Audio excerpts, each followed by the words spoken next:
Good morning, Miss Sheila. Good morning. And welcome. Hello, Father. Is it Angelique? Yes, the famous Angelique Lazo. Naka-welcome po. Goodness. Sayang hindi namin kayo Welcome, makapiling Father. sa studio. Oo, anyway, ito hong maganda tong naging actually marami kasing gantong situations ngayon na narinig natin nadidepress ang isang tao, at kung saan-saan bumabaling, kuminsan they look at drugs as a solution, hindi ba? O kaya yung iba, dahil wala na silang pag-asa, ayan, they take their life, nagpapakamatay. Pero, ang hirap talaga ng ganitong sitwasyon, ano po? Oo. Walang iyakan, ha? Oo. Una-una. Ano naman ang... Angelique, and Father. At, Sheila, ano nang ginagawa niyan? Isa sa mga programa ng Talk Shop ay ang confidence building, di ba? Aside from the language, oral, and written communication, meron kayong mga topic on confidence building. Paano ginagawa yun? Sige nga, paliwanag mo sa amin. That's right. Well, Father, actually, ito yung kagandahan sa mga programa namin. Even if other courses are not directly about confidence building, people who know themselves would enroll kasi alam nila na may kulang. And it's usually not a skill. It's usually not about life vision kasi alam nila. Karamihan dyan, they want to speak better, they want to write better, nawala ng confidence at one point in their life. So, we have programs in presentation. Hindi naman sa hindi nila alam yung gagawin nila o sasabihin nila. May mga na-encounter silang crisis situations in their life that made them feel like they're not good enough. And so, pag nag-handle kami ng mga programs for our students, it's important for us to identify the personality type. Kasi iba-ibang tao, iba-iba yung pag-handle sa confidence issues.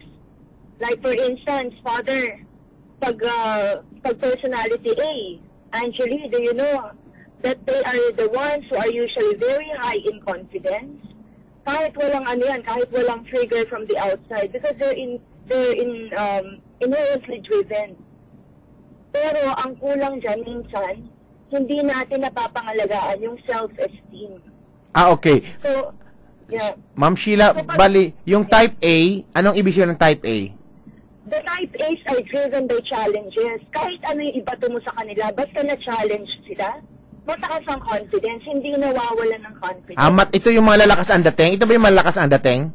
Malakas ang dating, the leader types, sila yung people who are usually in positions of power and authority. Pero, if you try to analyze, ito rin yung mga tao na may problema sa self-esteem. Ganun ba?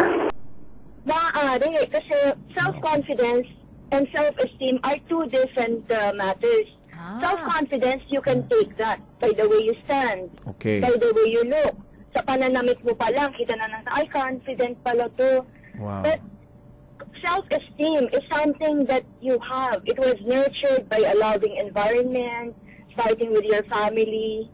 Then, kung tama yung sitwasyon mo sa buhay, you love what you're doing, you love the company that you're with, mataas yung self-esteem. So, pwede rin naman na type A, mataas sa high self-esteem, high self-confidence. And that's good, that's the balance. Pero minsan, habang sinusugod natin yung mga krisis sa buhay, we're able to project that confidence without really nurturing ourselves. So, may nakikita kang Father, Angelique, na tao na ang lakas ng dating pero parang wala. Parang ampaw lang. That's the self-esteem that you want to assert in the individual kung may pagkakataon. Otherwise, kailangan mahanap ng tao yung sarili niya because no matter how much challenges you have in projecting confidence, pag mataas ang self-esteem mo, you will never get sidetracked. Okay. Alam mo what you are and what you will not compromise. Kaya pala, yung mga yung mga external expression natin, yung mga add-on lang naman siguro yan, no? Di ba? For example, you should know how to pronounce, di ba? How to write, things like that. Mga add-on lang yan. But the real thing is, yung pagkatao mo. So, Yun ang ina-address. Good. Correct. These are trainings, Father, yung paglakad mo, even social graces, fine dining, paano ka makisalamuha sa tao, paano mo hawakan yung kutsara, tinidor, ano ba yung mauuna. Because you end up knowing how to mingle, how to project that image of that presence pag nagsasalita ka, pag nakikisalamuha ka. Pero pag uwi mo sa bahay, pag ikaw na lang, kausap mo yung sarili mo, do you love yourself? Do you value yourself? Are you thankful for who you are? That's where self-esteem is happening. Kasi pagkatapos mong ma-nurture sa family mo, di ba, hindi mo naman pwedeng i-asa yun sa ibang tao eh. Sa'yo manggagaling yan. Paano kung sa kabataan mo, hindi mo to nakuha? No? Correct, oo. At puro nga kabaligtaran na wala kang kwentang anak. Pangit mo! Oo. Puro, di ba? Diba? Puro negative yung input na nakuha mo. Paano ka na yan? Paano ka makakabawi? Magandang question yan. And now we go to personality B. Personality B are those people who would usually be affected by triggers from the outside. These are what you call social charmers. Ito yung mga nag-excel when it comes to teaching, to politics specifically. Politics, PR, sila yung mga tao who get their nourishment, their strength from the outside. Na pag na-disappoint sila ng ibang tao, affected na sila masyado. So, if the type of person is, if the person's personality is a B, then kailangan he has to be mindful of his social circle. Kung alam mo na hindi mo yun nakuha sa pamilya mo, then when you find yourself wondering, pag nagtatrabaho ka pa rin, why you get drawn to people who tend to be insulting, who tend to be abusive, naku, catch yourself. Kasi kung siya nang gagaling ang energy mo, ang self-confidence mo, then they will play a big role in your major life decisions. Sa Oo. Kailangan pala makilala mo Ma'am Sheila. Ma'am Sheila, si Father. alam mo at Angelique, kung nakita mo sana to si Sheila, anong height nito? 5'9" ata to eh. Beauty queen ito. Beauty queen ito. So, ang ibig pala sabihin ng type 2 Ma'am Sheila, ang type 2 eh yung social climber, Social charmer. Social charmer. Tapos yung joy mo brought about by ilang validation nila sa iyo. Oo. So you have to be careful with the circle of friends you have. Baka niloloko ka lang nila, di ba? Oo, or isang disapproval lang from them. Talagang major rejection na sa iyo to. Yan. Pero meron namang type C, Father and Angeli. The type C's are the naturally introverted types, people in highly technical fields and industries. And they find solace, they get their confidence from their tasks sa trabaho. So, naturally, these people are quiet. Hindi mo sila makikitang nasa frontline asserting themselves. So the confidence is implicit. But it's just because they don't talk so as much as the B's and then the A's, does not mean na hindi sila confident. Ang confidence nito nawawala when you attack yung trabaho nila. Oo, so kung hindi tama, kasi they're very meticulous, they're perfectionistic when it comes to doing their task well. So yung mga accountants, yan, karaniwan yan, type C. So what we're saying here is confidence is not necessarily something that you can see at the onset. We get judged by what people see in us. So may mga tao na inherently high ang self-esteem and then self-confidence sila. And this is evident in their work. Katulad ng type C, meron tayong type D. Okay, type D. Alam mo ba, Father, Angeli, kung sino yung mga type D? No. Sino to? Ito yung mga teachers. Okay. Mga educators. Oo. These are the people who are combination of type C and type D. Meaning, they find joy in their work. and they are energized by people. So madali namang malaman kung type nasa extrovert and introvert type ka. Father, question ko sa'yo. Yes. Pagkatapos mo bang magmisa, tapos maraming taong pumunta sa'yo, nadi-drain ka ba afterwards? Or do you get energized? Wow, tuwang-tuwa ako being with them. O yan. Alam mo na ang type D. So type D si Father.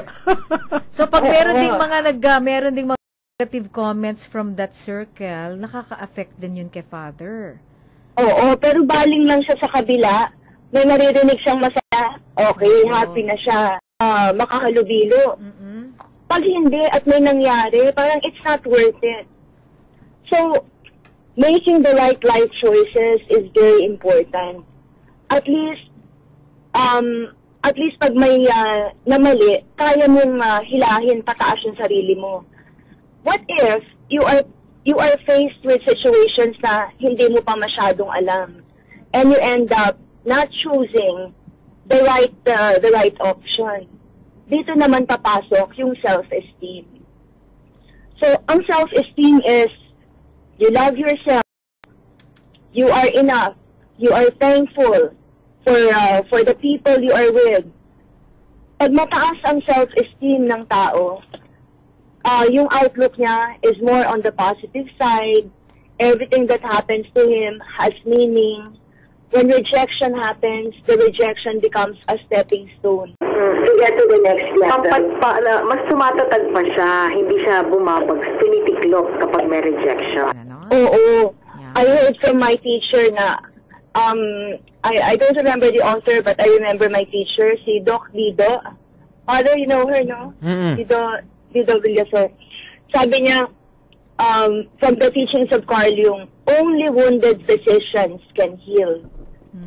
So pag hindi ka pa na-reject at pag hindi ka pa nasaktan, at a certain stage in your life, when you should be making mature decisions, naku, kawawa ka naman. At mas kawawa yung mga taong nasa paligid mo. Because you are clueless about the struggles of the individuals around you. So, having high self-esteem will reassure you that whatever challenges you have in life, whatever trials happen, there's a reason. And you're supposed to rise above them because that's your mission, to understand and to help. Kahit ano pa yung personality type mo. Sabi nga ni Henry Newman, sabi niya, we are all wounded healers. And it's so difficult to say anything and try to give an advice for something that you have not went through. It becomes a different thing if you went through the same thing and then you try to share it to others. How you're able to overcome it. Magiging inspiration ka sa iba. You become more credible, in that aspect. That is so true. Instead of projecting onto others what you feel is right for you. May tanong kami, Sheila. Yes, Angelique. Paanong palaan para kay Janet Lim Napoles na makabawi ng kanyang self-esteem? Ibalik niya na lang yung mga pera. Okay. Magsabi ng totoo. Ay siguro totoo yun, ano? One thing this morning nagdinilay-nilay ako, sabi ko, may mga lumalabas dahil may itinatago.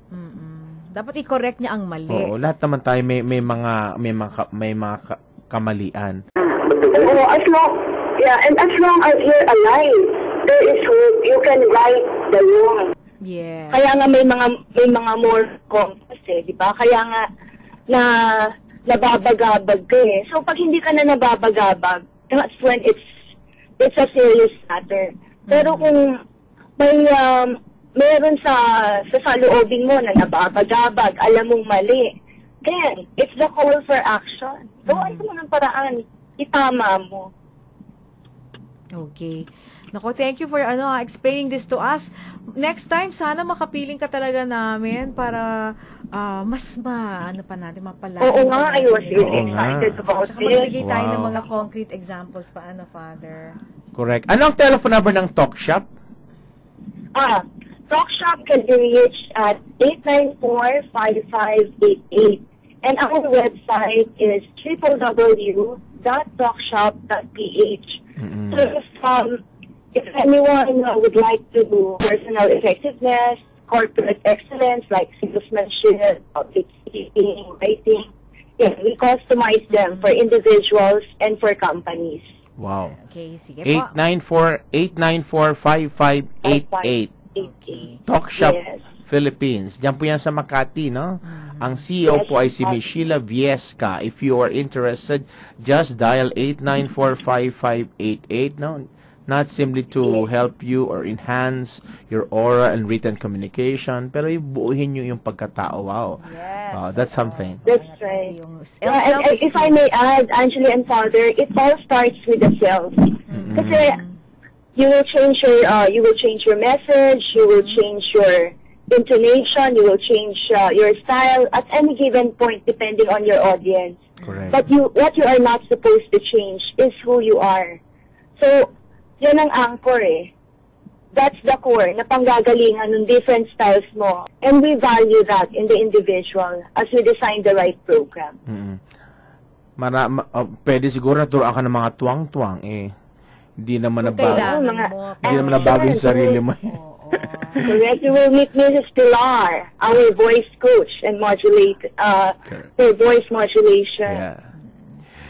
It was a blessing this morning to have her, the Ms. Sheila Viesca of Talk Show Philippines.